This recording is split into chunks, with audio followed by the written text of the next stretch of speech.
6:20, roll call, please. Commissioner Cole. Here. Commissioner Schwer. Here. Commissioner Wong. Here. Commissioner Nordby. Here. Chair Mongi. Here. Thank you very much. All right.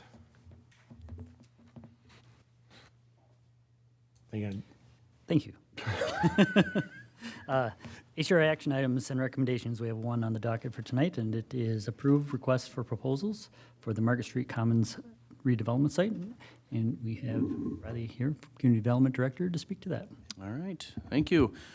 So the city has received some considerable interest in the Market Street Commons redevelopment site from a few local developers, to the point that we felt that the HRA should consider posting a request for proposals to collect and review development proposals on that site. Attached for your review in the packet this evening is a draft RFP document that lays out the development opportunity and asks prospective developers to submit development proposals to the city for future review and consideration. The RFP that's in the packet is a fairly standard RFP when it comes to development sites. It discusses the existing site and environmental conditions, as well as noted utilities, zoning, area market conditions, the city's overall vision for the area, and the proposal and submission requirements due to the city. There is a draft RFP schedule, which is in your packet this evening, which basically calls for the RFP to be posted tomorrow, pending any edits this evening, and then proposals due in early January of 2025. The city would then review the submissions sometime in February.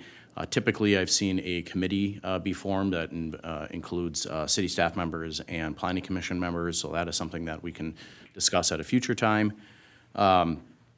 And then recommended proposals would be forwarded to the either the city council or the HRA for presentations, perhaps sometimes in March. These dates are all very movable. It kind of depends on the level of proposals and responses that we receive.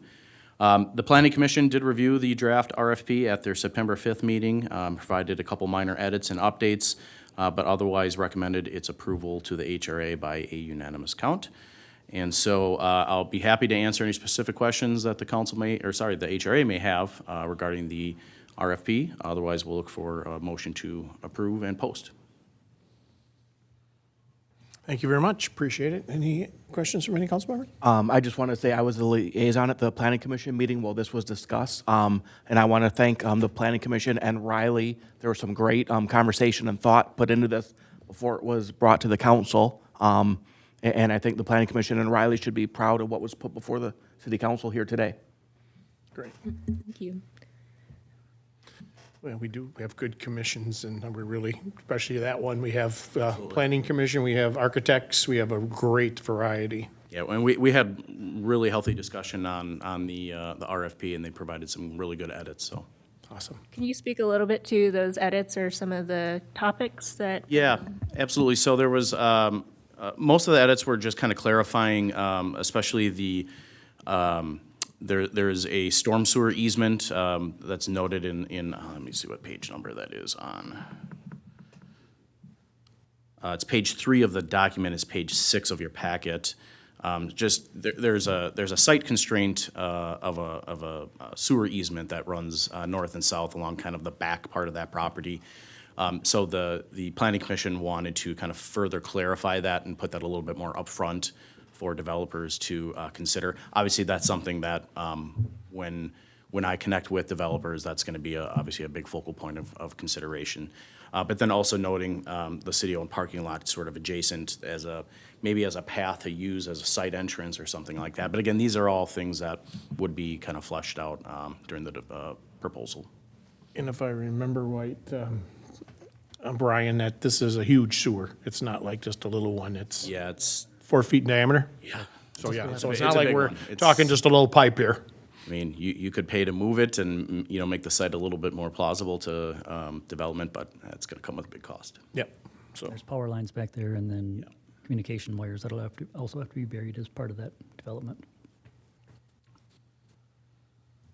all right. Thank you.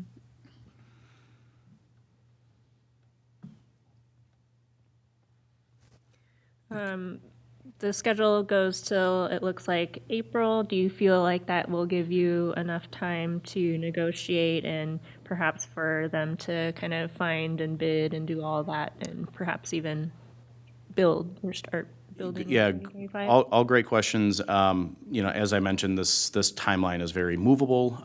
It's really dependent on the number of submissions we receive. You know, obviously, you know, the second half of November and then certainly the second half of December is a lot of holidays, and so timing is gonna be a little tough. But that's why we wanted to get out there now, kind of that mid-September time to try to get in front of those holidays, but then still allow for some time for the proposals to come in. And then really, it's kind of from that point forward, you know, if we're not, you know, if we don't like what we have, we could certainly come back to the HRA and discuss either expanding the timeline or doing something different. I mean, there's other options you can look at. So the timeline really is dependent on unfortunately what we receive. But, you know, as I say, if all the stars align, that's a plausible timeline. Great, thank you. Okay. Any other questions? If not, can I have a motion to accept the RFP? So moved. So move, Councilmember Schwer. Second. Second, Councilmember Norby. All those in favor say aye. Aye. Nay? Thank you. Thank you. Nothing further. Nothing further. Can I have a motion to adjourn, please? So move, Councilmember Cole. Second. Second, Councilmember Wong. All those in favor say aye. Aye. Thank you very much. 6:27, 3 minutes. We'll be starting the regular council meeting.